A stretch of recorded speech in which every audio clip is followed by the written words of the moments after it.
All of us creators are always talking about what's in our physical wallets, but with the digital world we live in, shouldn't we be talking about what's in our digital wallets too? A very generous and good friend of the channel, Danny, gave me the idea for this fun midweek video to talk about what's in my digital wallet, as it does differ a little bit from my physical wallet. So if you have seen my most recent What's in My Wallet video, this is gonna have some of those cards and more included in it. So let's go ahead and jump right into it and talk about what is in my Apple Wallet. Okay, so front and center, of course, is going to be my Amex Gold card. I basically use all of this card for any mobile food orders that I place on my phone. And whenever I do go to like fast food restaurants or anything like that, I'm generally going to either Chick-fil-A or Chipotle. So whenever I check out on their respective mobile apps, I usually have my Apple Pay set up to default to the Amex Gold card to use that one. For a long time, I did have the Chase Freedom Unlimited taking up this default card slot, but after I got the Amex Gold card and started using it for my mobile food purchases, I realized that most all of my digital purchases are made for food, so that's why I went ahead and switched the Amex Gold card into the slot. As y'all know by now, this is my dedicated food card because it is going to give you 4x back on groceries and 4x back on dining.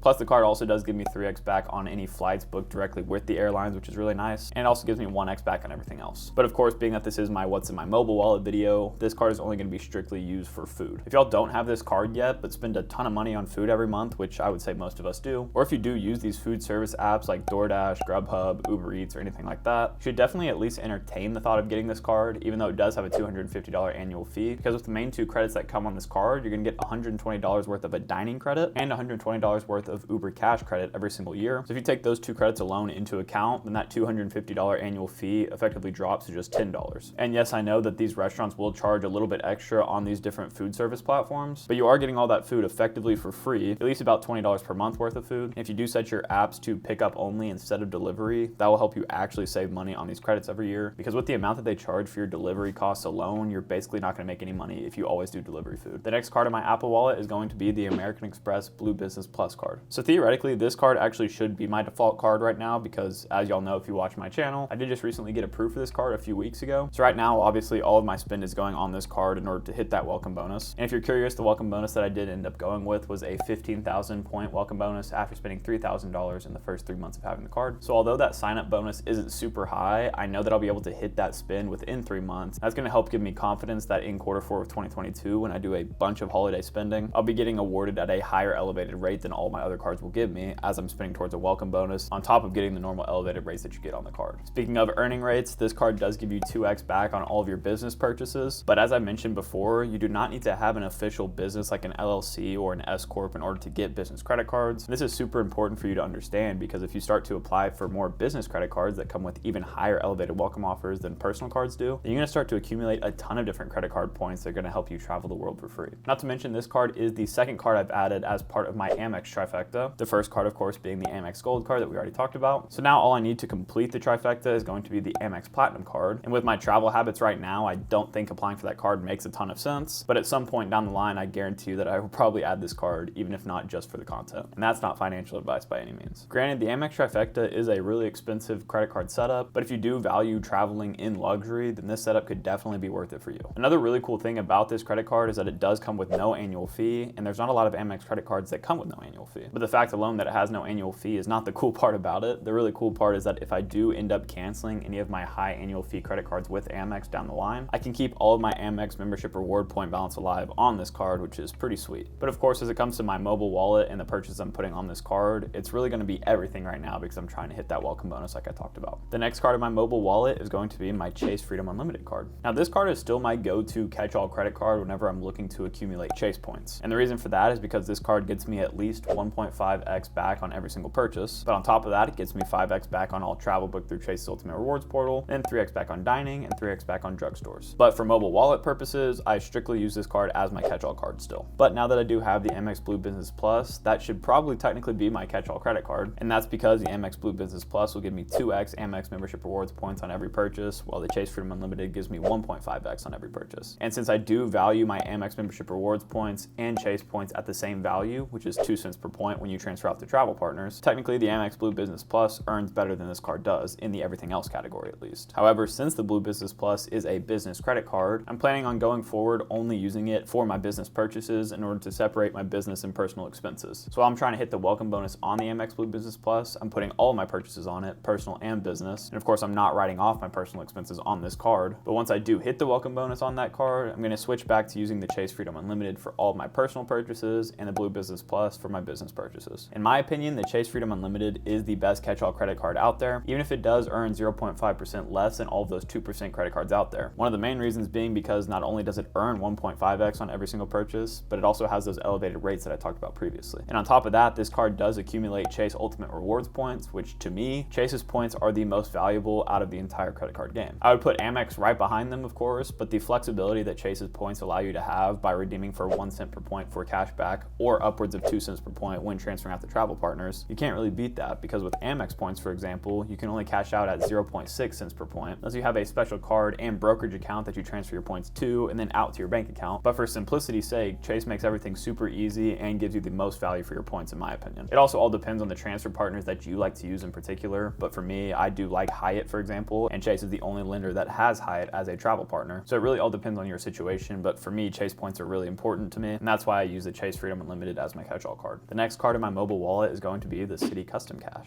I honestly don't think I've ever used this card in my mobile wallet unless I used it whenever I was trying to hit the sign-up bonus, because one cool thing about a lot of new credit cards out there is that you can get your credit card digitally before you actually get it in the mail, but this card will get you 5x back on your highest eligible spend category every single month, up to $500 worth of spend. And for me, I use this card strictly for gas, and I've never used Apple Pay at a gas station before. Although if that is a thing, I should probably start using it. I just didn't even know if that was possible, to be honest. Also, until very recently, as in like yesterday, I had my phone bill on this card as well, because I was under the impression that since it was a MasterCard, you would get cell phone protection on this card. But come to find out that Citi actually denies a lot of MasterCard's benefits on their cards, meaning that I had no cell phone protection at all with this card. And I even spoke to a representative about that, and he said there was no cell phone protection provided with this card. That was a little bit annoying to me, because that's a big reason that I actually wanted this card in the first place. So now I moved that purchase over to my Amex Blue Business Plus, because I will be able to write off at least part of my phone bill when tax season comes around, because I do have an LLC for this YouTube channel now. And since my business is a social media, like personal brand kind of business, that opens me up to be able to write off a lot of random expenses that I have every single day. Obviously, that's not tax or financial advice by any means, but to my understanding, that's going to be something that's pretty helpful for me in tax season. So as for mobile purchases, the Citi Custom Cash for me gets really no use at all. But if I can use Apple Pay at gas stations, for example, then maybe I'll start doing that. The next card in my mobile wallet is going to be the Chase Sapphire Preferred card. This card's really in my mobile wallet on the off chance that I use it for some kind of miscellaneous purchase, especially when it comes to like the travel category, for example. I mean, I don't even know if you can use Apple Pay for stuff like parking in a parking garage, but if you can, then that's probably the best use for it in my wallet. Well, at least for my mobile wallet, that is. However, in general, this card does get you 5x back on travel booked through Chase Ultimate Rewards portal, 3x back on dining, 3x back on streaming services, 3x back on online grocery store purchases, 2x back on travel, and 1x back on everything else. So technically, I guess the online grocery category would be a great reason to have this card in my Apple Wallet, but I don't know about you, I've just never even used one of those services before, and maybe it's another thing I should start doing. But for now, I really don't use this card for anything in my mobile wallet. As for my overall credit card setup, I use this card mainly as a pass-through entity for all of my Chase Ultimate Rewards points, since this card does give me an automatic 25% boost on my points whenever I book travel through Chase's Ultimate Rewards portal or use their pay yourself back feature. But on top of that, this card allows me to transfer all my points out to travel partners, which is why I can value my Chase points at least 2 cents per point like I choose to. So this card really is the final piece of the Chase trifecta credit card setup that I always speak so highly about, which is the combination of the Chase Sapphire Preferred, the Chase Freedom Unlimited, and the Chase Freedom Flex. But this setup alone is what has allowed me to accumulate a ton of Chase points in order to travel the world for free, which I think is pretty awesome. So in my mobile wallet, once again, this thing doesn't get much use, but one of the use case I could see it being helpful in is if I was in like a foreign country who did accept Apple Pay, because although my Amex Gold card has no foreign transaction fees, a lot of foreign countries might not accept Amex credit cards. So if I was at a place that did accept Apple Pay in a foreign country and needed a Visa credit card, I would use my Chase Sapphire Preferred for that. And of course, that's because this card also has no foreign transaction fee. The next card in my Apple Wallet is going to be the third card in my Chase trifecta that we haven't talked about yet, that being the OG Chase Freedom card. Notice I didn't say the Chase Freedom Flex because I actually haven't applied for the Chase Freedom Flex yet. This card isn't quite as good as the Chase Freedom Flex, but it does still get me 5x back on all the rotating quarterly categories that come with that card. I did product change to this card from my Chase Freedom Student card a while back, and that's a strategy that I highly recommend that you do for yourself, but I have heard that Chase has been a little bit more strict on this product change as of late. But for Q4 of 2022, I could see me using this card for a lot of my holiday spend, since one of the rotating quarterly categories is PayPal, and of course PayPal is accepted on a lot of online retail stores, for example, and being that that's the case, I could probably see me using this card a lot after I hit the welcome bonus on my Amex Blue Business Plus card. However, for my setup as a whole, I haven't really used this card at all yet, but I did just recently product change to it, so maybe it'll get some more use out of me in the future. As of right now, I just have my iCloud subscription on it, and I might use it for a couple other purchases here and there, but I mainly have that one charge on it to keep the card active and be in good graces with Chase. Let me know if y'all have any luck trying to product change to this card in the near future. I did talk about the full process of me doing that in this video up here that you can watch after this. But like I said, I have heard of people having a pretty hard time with this lately, and I really hope that's not the case because it's a strategy I would implement if I were you. Now, the next 3 cards we're going to be talking about in my wallet are all debit cards. And don't freak out, I know you're a credit card fan, but these debit cards do have their use cases. The first debit card I have in this wallet is going to be my Charles Schwab debit card. You can get this card by applying for the high yield investor checking account. Hopefully that made sense. I honestly still don't know what that account is actually called. I did talk a little bit more about this card in my what's in my physical wallet video, if you will. But the main reason I have this card in my mobile wallet or in my wallet at all is because it grants me access to pulling out money from any ATM worldwide for free. And basically what that means is that whenever I do pull out money from any ATM with this debit card, I will have to pay the currency exchange rate and the ATM fees up front, but Charles Schwab will reimburse me for those expenses over time, basically meaning that no matter where I'm at in the world, if I need some kind of money that I don't actually have, I can do that for free at an ATM. So this card's always in all of my wallets because if I ever need to use it while I'm traveling, I know I have it. Although I haven't even used it yet because I feel like not that many people use cash anymore, it's still nice to have that as a safety net. The next debit card I have in my mobile wallet will be my Chase debit card. Now obviously this card is tied directly to my actual Chase bank account, so this is only in here in case I ever need to pull money out of that account for any reason. Although y'all know I'm a huge fan of credit cards, so I really never put any purchases on my debit cards unless I absolutely need to. It's also helpful to have in my physical wallet more than my mobile wallet because whenever I go to deposit cash at an actual branch location, I can just insert my debit card and then put the money in my account right away, and it's really easy. And the next card I have in my mobile wallet is a new addition to my entire setup as a whole. And this card is going to be the Novo Business debit card. As I mentioned previously, I have recently officially started an LLC for this YouTube channel, which I think is pretty cool. Now with that LLC, I went ahead and opened up a business bank account with that. So all the money I get from YouTube or any other stream of income related to this YouTube channel gets deposited directly into my business bank account instead of my personal bank account to help separate my business and personal expenses and the money in general. The look of this card in person is actually really cool. It's like a sleek black card, and while it is plastic, I think it's still a pretty cool touch to have for a debit card. As for the use case in my mobile wallet, of course this card is also not going to get much love just like the other 2 debit cards in this wallet, but if I ever needed to get cash from my business really fast, I would probably just use this debit card. Of course I do have the Amex Blue Business Plus that I'll put all of my business purchases on going forward, but if I ever need to pull money directly out of that account in cash, for example, then I would use this debit card to do so. And then other than that, the last 2 cool little passes that I have in this mobile wallet are going to be my Longhorn Foundation membership, or should I actually say my roommate's Longhorn Foundation membership, because this year I bought one of his tickets for a UT football game and he downloaded that onto my phone to help me skip the lines, which is really nice, especially because football is such a big thing in Texas. So that's always been nice to have while I was in college, and now that I'm out of college, I kind of miss those days. But I guess if I ever wanted to get in with his pass, I still could because it won't leave my phone. And then other than that, I have my AMC Stubbs Premier membership card. Now I'm more than happy to flex this card because I don't know about you, but I love going to the movie theaters. Honestly, I feel like I haven't been in a long time, so I'm gonna go ahead and text my girlfriend and see if we can set that up for this weekend. But in general, this pass is actually really sweet. I think I got it for like $7 for the whole year. And basically it gets me free snacks here and there, especially on my birthday. It also gets me a free upgrade from the medium-sized popcorn and drinks to a large popcorn and drinks. It helps me skip the concession line whenever I get to the movie theater, which always feels pretty cool. And then I also get discounts on tickets, which you can't complain about. So overall, this card's pretty baller if you ask me. I mean, I already made enough money back from it at the first movie that I went to with this membership. So if you're a moviegoer, I would recommend getting this card. But if you're someone that's not only building out your digital wallet right now, but also your physical wallet, you're likely gonna want the most optimal setup possible. So if I were you, I would watch this video next so you can see how you can earn enough points to travel the world for free with a 5-card credit card setup. As always, me and Odin both want to say thank you for watching this video, and of course, we'll catch you in the next one.